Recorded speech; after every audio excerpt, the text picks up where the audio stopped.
So, how in the world are you going to top a drum line? That's pretty much all I've heard since last year's event was over. So I want to thank you all. 365 days of self-doubt leading up to this moment.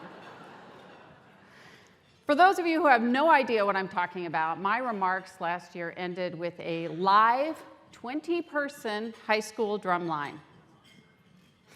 They were here to celebrate our nonprofits and the amazing work they do in the community each and every day. But no need to worry.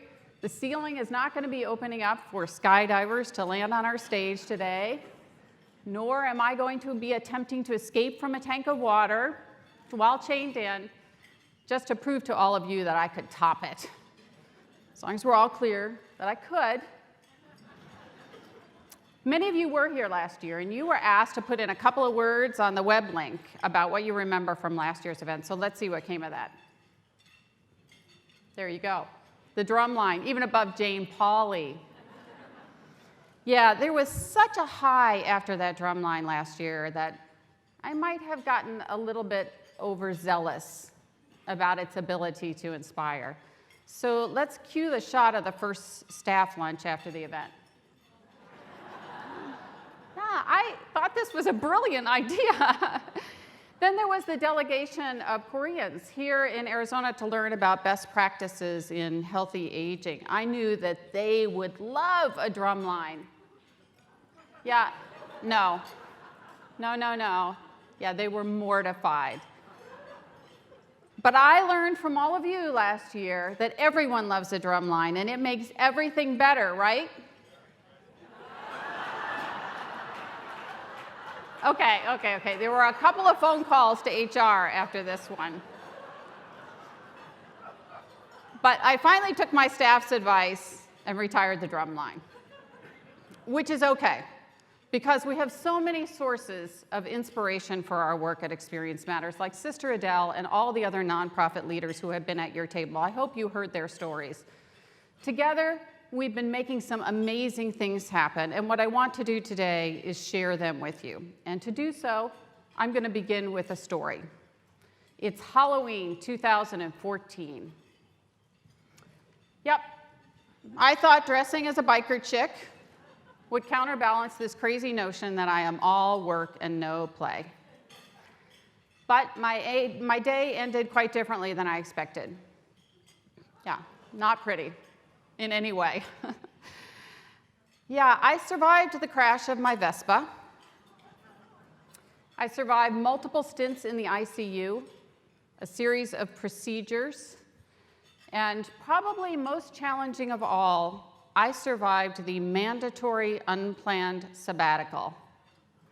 Yeah, for those of you, I hear the For those of you who know me well, an unplanned sabbatical alone in a hospital room means only one thing. I had a lot of time to think. To think about what matters most in life. To think about experience matters, what we do, how we do it, and even why we exist. To think about my community and the community we're building together through Experience Matters. So I'm going to ask you all to join me on this very existential journey I was on in my hospital room, and grab your phones. This will just take a minute. Log on to your web application where it says question. You're going to be asked to do this 2 or 3 times today. And look at that next question. How many people in your daily life make up your support system? So this is just a ballpark. This could be your family, your friends, your coworkers, person who cuts your hair, makes your latte, does your dry cleaning. Pause for a second and put that number in now.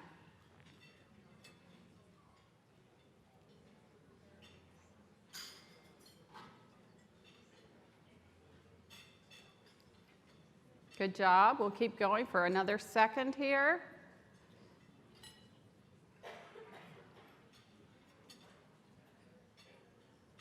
Okay, let's pause there. We have 6 to 10 and 11 to 25 being some big answers here. So I think you get the picture. you realize that it does take at least a small village to make your life run smoothly every day. Well, I was contemplating this question from my hospital bed, and I was thinking about this number of community as doctors, nurses, and techs were coming in and out of my room day in and day out all the time.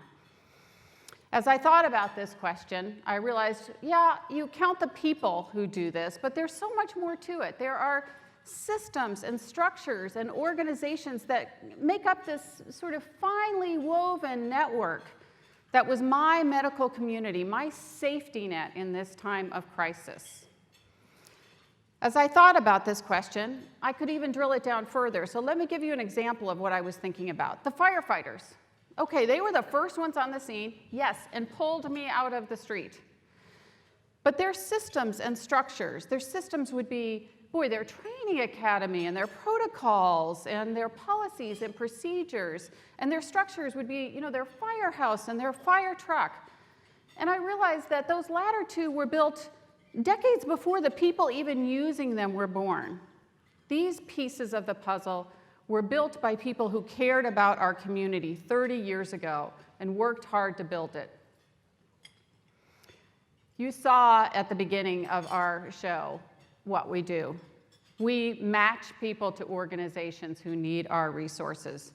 And you heard from Sister Adele how we do it. We do it one organization at a time based on their needs in the moment. But the why of what we do is to build our community for the future, to build it together. So, as you consider Sister Adele and Glenn Hinton, their match, and what they were able to accomplish, you know that they weren't working just for the homeless of today. Sister Adele and Glenn were building systems and structures so that the homeless of our community could get the same medical care I did last Halloween. Not now, but well into the future. Both Circle the City and Sister Adele's models are built on a pay-it-forward model. We're working now to build together our community of the future. So we're not just about baby boomers, although they are the fuel behind our work. And we're not just about the nonprofit missions we serve. Experience Matters is about building our community. It just took me getting hit by a Mack truck, almost literally, to realize that.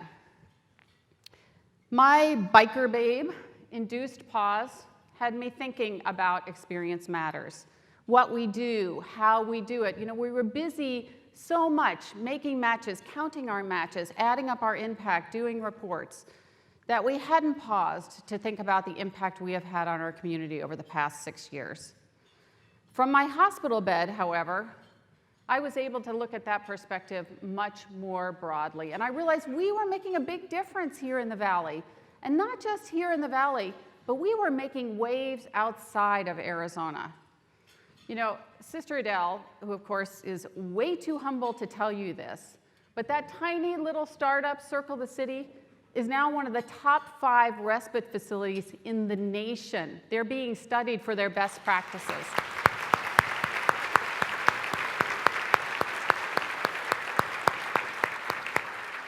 And we're getting a lot of attention.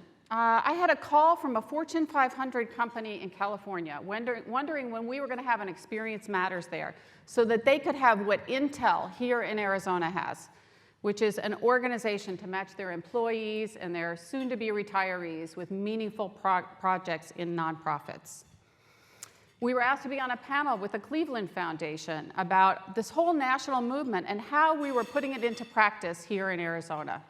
And then you saw the Korean delegation. They're trying to solve a problem for their whole country, and they came here to our offices to learn more about best practices in engaging older adults. So I'm here to tell you, I have some good news for all of you. Arizona is finally not last in something.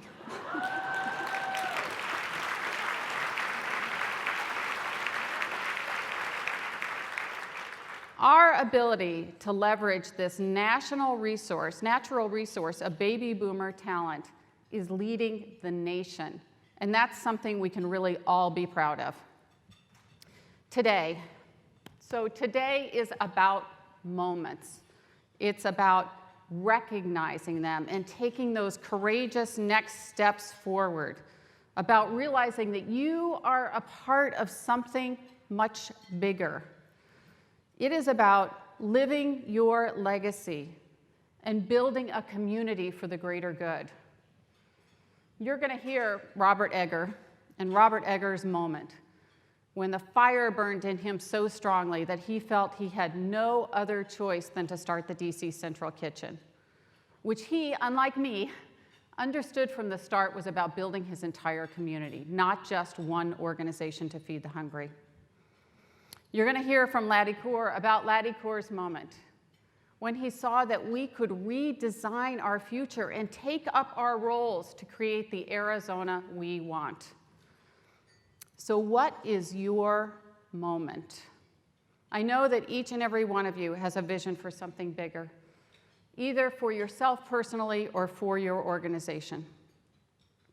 My moment, my realization of what Experience Matters was really about was from my hospital bed, when I recognized that we were making matches, but we were making those matches to build systems and structures so that organizations in our community could work together as seamlessly as the medical community that existed, so I could be standing here with you today.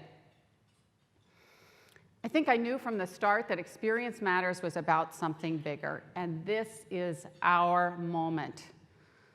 As you hear Laddie and you hear Robert, pause and think about what your moment is and how you're going to rally your 10 to 25 community members to create it. Your moment matters. Your experience matters. So take action. Sign your cards. Get on the website, let us know what your next step is, but please do it. Don't make me show up on your doorstep with my drum line. What are you waiting for?